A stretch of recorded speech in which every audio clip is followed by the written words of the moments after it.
香港殯儀館的冷氣開得格外足，金竹椅面貼着西褲面料，傳嚟一陣刺骨的涼。靈堂正中懸着謝賢的黑白照片，嘴角那抹標誌性的玩世不恭弧度被定格成永恆。四周白菊堆得密不透風，連空氣裏都浸着一種肅殺的甜腥氣。Lucas 站在第三排家族席，黑色西裝肩線處微微扮緊，17歲的骨骼已經撐出成年人輪廓，但指節讚住手機時暴起的青筋船是洩露了少年人的血性。他盯着前方那個背對他鞠躬的背影，謝霆鋒正俯身向遺像行禮，後腦着剃得極短的髮髭在頂燈下泛出灰白，而那個穿墨綠色絲絨旗袍的女人就站在3步開外，腕上一隻冰種翡翠竹子隨着扶靈動作輕晃，仿得 Lucas 眼眶發燙。不知是誰的腳步聲在花崗岩地面上搓出一聲銳響，像火柴擦過輪面。Lucas 忽然覺得喉間衝上來的那團火再也壓不住了。他兩步跨上前，皮鞋跟冚在台階邊緣發出悶響，右手揚起時帶翻了公桌上的素果盤，蘋果滾到王菲的繡花鞋邊，他微微側身避了一下，耳垂上那粒鑽石耳釘的光便直直刺進 Lucas 眼睛裡。謝霆鋒少年開口時聲帶旋在變聲期的尾聲，尾音劈出一絲沙啞，卻像刀鋒刮過玻璃。你憑什麼？整個靈堂的空氣僵了一瞬，像柏茲從後排站起來，鋼紫色披肩滑落一半，被他慌忙站住，嘴唇一動卻沒出聲。謝霆鋒轉過身，眉骨那道舊傷在皺眉時格外明顯，他抬手做了個向下壓的動作，掌心朝着 Lucas， 像在安撫一頭受驚的小獸。有事回家說。回家。Lucas 突然笑了，嘴角扯開的弧度跟遺像上謝賢的如出一轍，眼底卻燒着截然不同的東西。哪個家？你跟他住的那套半山別墅，全是我跟媽咪住了10年的舊公寓。他猛地拍向靈堂正中的紅木公桌，桌面那盞長明燈跳了3跳，火苗幾乎舔到謝賢遺像的下頜。爺爺躺在這裡看着呢，你讓這個女人佔主家位，你讓爺爺怎麼認？王菲這時才緩緩抬眼，她素嚟不起戎妝，今日只塗了層薄薄的潤唇膏，臉色在白衣映襯下近乎透明。可那雙眼睛掃過來時，Lucas 忽然想起母親某次醉酒後說的話：你非伊的眼睛是能吸人的，看一眼就讓你覺得自個危狀。他沒辯解，只將手裡那炷香輕輕插進香爐。3縷青煙不直上升，在謝賢像前形成一道薄霧。謝霆鋒上前半步擋住 Lucas 視線，聲音壓得極低：你媽媽今天未嚟，就是不想讓場面難看，你別辜負她苦心。苦心。Lucas 猛地扯開西裝外套，內袋裡掉出一張對折的 A4 紙，飄落在滿地白菊飯上，紙面密密麻麻全是打印字。這是上周余寄發給我的對話錄音整理。你跟他商量要把爺爺留下的信託基金拆一半投到他的文化公司，另一半轉成我妹妹的留學保證金。我媽那份呢？他蹲下去撿起紙，紙節因為用力而泛白。爺爺尾流前3天船在改惠竹，他拉着我的手說睇住你亞馬粵語，看好你媽媽，你聽進去了嗎？靈堂後方的家族席傳來低低抽泣，謝婷婷掩面靠進狄波拉懷裡。狄波拉手中的佛珠拈得飛快，珠子碰撞聲像密集的雨點砸在每個人心上。謝霆鋒的太陽穴突突跳了2下，他想起父親生前最後一次家庭聚會，謝賢叼着雪茄靠在藤椅裡，忽然沒頭微微地說：瘋仔，你這一世欠了2個女人，船債要趁早。當時他只當老人說醉話，如今那句話卻像回旋鏢砸進後腦。Lucas 基金的事有律師行託管，每一筆支出都要4房簽字。你媽媽那份早就單獨列了教育信託，你16歲生日時他親自簽過確認函。謝霆鋒從西裝內袋取出皮夾，抽出一張泛黃的銀行函件。你要看明細，現在就可以叫鄭律師過嚟。少年卻不接那張紙，反而轉頭望向始終沉默的王菲。王女士，你敢不敢當着我爺爺的面說一句，你從來沒在我爸面前提過要我媽媽搬出那套公寓？你敢不敢？他的聲音忽然哽咽，喉裂劇烈滾動。上個月媽咪去接妹妹放學，車停在你公司樓下等了40分鐘，你助理下來遞了張支票，說謝太最近曝光率太高，對黃種新項目有影響。那像支票媽咪私了，但監控錄像我傳了。王菲終於動了，她將碗上的翡翠續子褪下來，輕輕放在公桌角落，動作慢得像在拆一件易碎品。那張支票是謝先生以我個人名義開的，我事後並不知情。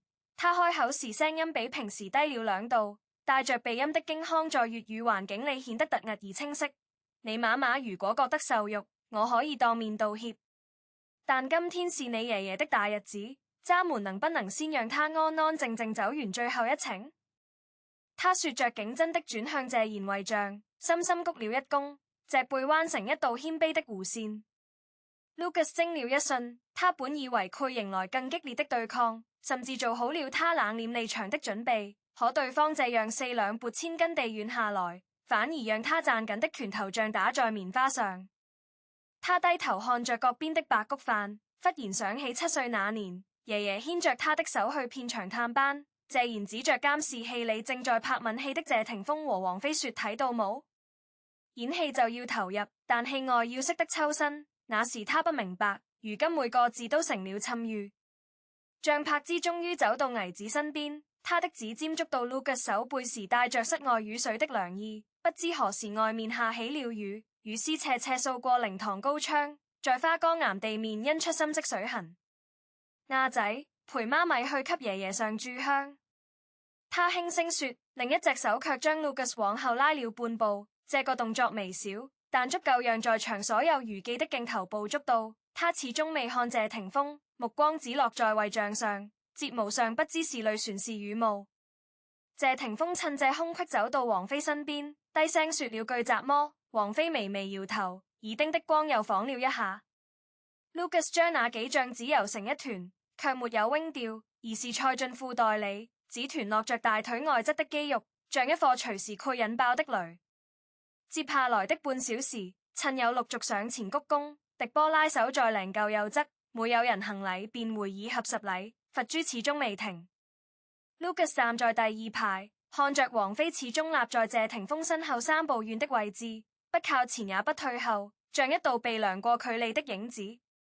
他想起的卻是另一件事。去年聖誕節，他偷偷跑去王菲的錄音室找謝霆鋒，推開門看見2人在隔音間裏並排坐着看譜。王菲忽然伸手把謝霆鋒歪掉的衣領翻正，動作熟稔得像做過1000遍。而他父親竟習慣性地偏了偏頭，把脖頸更完整地露出來。那個瞬間 ，Lucas 轉身就走，在電梯裏把拳頭砸在樓層按鈕上，砸得指甲縫滲出血絲。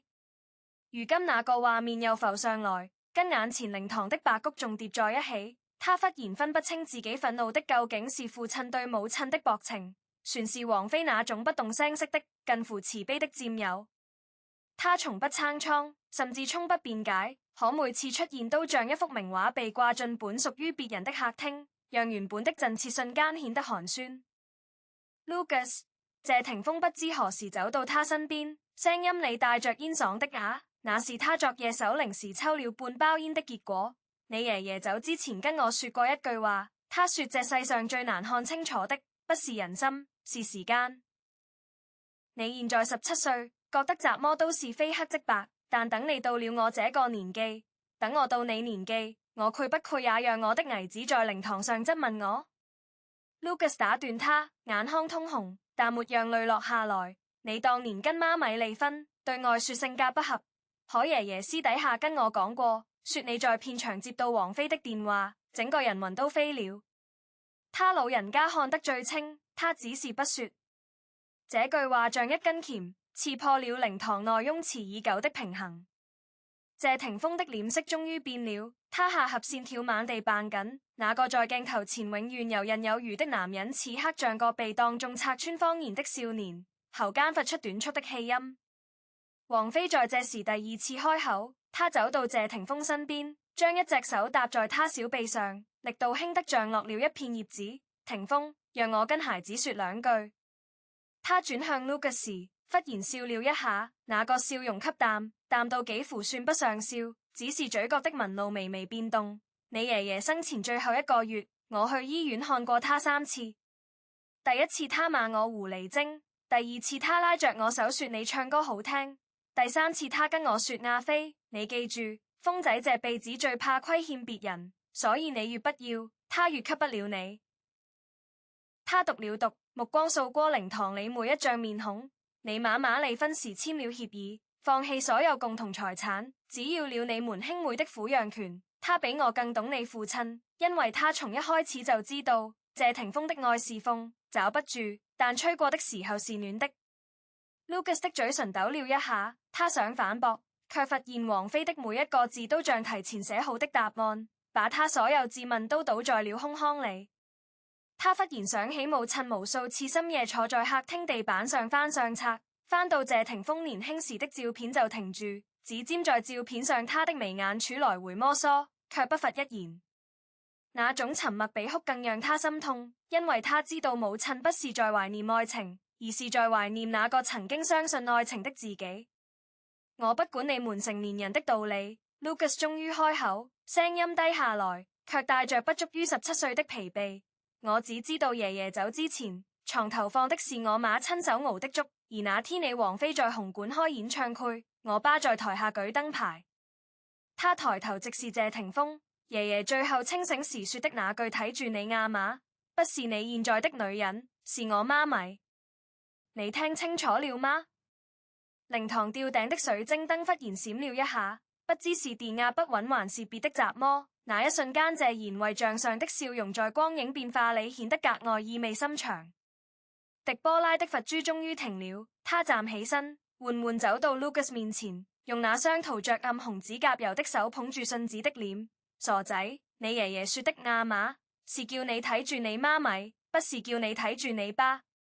他轉頭看向謝霆鋒，眼底有淚光，但語氣平靜得像在念經。鋒仔，你阿爸走之前最後一晚，拉着我講最對不住的是柏芝，因為人家從頭到尾未要過你一句對不起。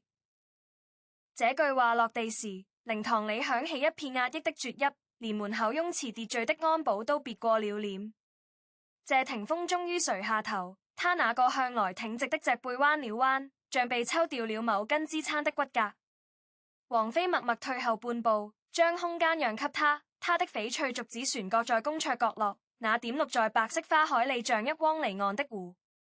Lucas 重開攢緊的拳頭，掌心被指甲掐出4個深攻的月牙。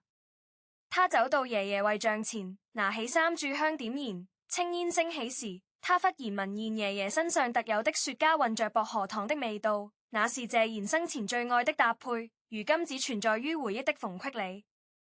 他深深鞠了3個躬，第3個躬彎下去時，一滴淚終於砸在花崗岩地面上，迅速印開，跟與字混在一起。像柏芝從後方走來，他沒有看謝霆鋒，也沒有看王菲，只徑直走到公桌前，將自己帶來的一束白色馬蹄連放在遺像左側，然後退回到 Lucas 身邊，握住兒子的手。那隻手很暖，暖得像10年前某個冬天。他牽着 Lucas 和 Quintus 在倫敦街頭等謝霆鋒收工，3個人的哈氣在冷空氣裡纏成白色的霧。靈堂外的雨越下越大，雨聲裹着遠處馬路的車流聲，像這個城市在為某個時代的落寞奏低音。謝霆鋒終於動了，他走到張柏芝面前，隔着3步的距離，用粵語說了一句輕到幾乎聽不見的話。張柏芝微微側頭，沒有回應。但他的拇指在 Lucas 手背上輕輕按了2下，那是他們拇指間未試了的暗號。王菲拿起公桌上的翡翠竹子，沒有重新戴上，而是收進了手袋裡，緞面襯裡發出輕微的摩擦聲。他向謝賢遺像最後點了點頭，然後轉身往靈堂側門走去。墨綠旗袍的裙擺掃過門檻時，帶起一陣很淡的檀香味。Lucas 望着他的背影，忽然想起爺爺第3次見他後回家說的那句阿飛是個聰明人，聰明到讓人不忍心怪他。這場靈堂對視最終未有演變成更大的風暴，不知是誰通知了殯儀館經理，對方及時調整了接下來的流程，將家族搭禮環節提前。親友們陸續上前擁抱 Lucas， 有人拍他肩膀說後生仔有骨氣，有人低聲勸家務事關起門講。Lucas 一律點頭致謝，眼眶的紅褪了大半，只是褲袋裡那個紙團懸在，落着腿側，提醒他有些話說了就收不回了。傍晚6點，靈堂清場，謝賢的靈柩被緩移向後面的化妝間，明日大殮後將送往火葬場。Lucas 最後回頭看了一眼，為像上的爺爺依然笑着，那笑容裡沒有評判，只有一種過來人的了然。他忽然明白，爺爺生前從不對家事置評，不是因為糊塗，而是因為太清楚，感情這道題從來就沒有標準答案。走出殯儀館時雨停了，西天裂開一道橙公晚霞，把濕漉漉的地面照得像鋪了一層金箔。像柏茲的司機把車開過來，他拉開車門， Lucas 卻站在車外，望着馬路對面那輛黑色保姆車。王菲已經上車，謝霆鋒正站在車門外抽煙，煙霧被晚風扯散，他眉骨上的舊傷在斜陽裡格外深刻。Lucas 拿出手機，給謝霆鋒發了一條訊息，只有6個字：明天爺爺大殮，你來不來？1分鐘後，手機震動，回覆也只有3個字：我攰來。Lucas 關掉屏幕，彎腰轉進車裡，像柏茲正在給妹妹繫安全帶，頭也未回地說：今晚想食咩？他說粥，母親便笑了，那個笑容跟相冊裡的重疊在一起，不再年輕，卻多了一層溫柔的包裝。車駛出殯儀館時，他看見後視鏡裡謝霆鋒掐滅了煙，轉身拉開車門，黑色保姆車朝相反方向開去，兩輛車在黃昏的車流裡漸行漸遠，像兩條曾經交匯的河，終於各自奔向自己的海。Lucas 將頭靠在車窗上，涼意透過玻璃滲進太陽穴，他閉上眼，想起爺爺最愛唱的那首舊歌，變幻原是永恆。此刻他才真正忍懂，所有激烈的情緒都潰在時間裡被磨成細沙，而剩下的不過是活着的人如何帶着這些細沙繼續往前走。忠烈聖發言：這場靈堂風波折射出的，終究是情感世界裡那道無解的難題。當舊愛新歡在時間的十字路口相遇，任何人都難有完美的解法。謝霆鋒的逃避，王菲的疏離，像柏茲的沉默， Lucas 的爆發，每一方的姿態都源於各自的立場與傷痛，但沒有誰擁有絕對的道德高地。感情從來不是非黑即白的判斷題，而是摻雜着遺憾、責任、自由與牽絆的複雜方程式。作為旁觀者，我們或苦該學會把鏡頭從他人的隱私上移開，不再以吃瓜之名消費血肉之軀的真實痛楚。Lucas 最終那句潰不潰黎，已然是少年人超越年齡的寬容嘗試，而像柏茲那碗粥的溫度，王菲那句當面道歉的退讓，都在提醒我們，成年人的世界裡，尊嚴與體面有時比輸贏更重要。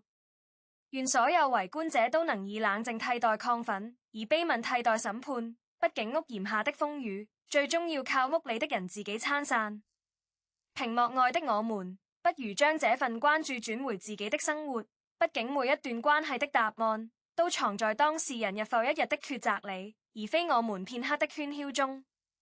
理性吃瓜，本質上是尊重他人命運，也保護自己內心的澄明。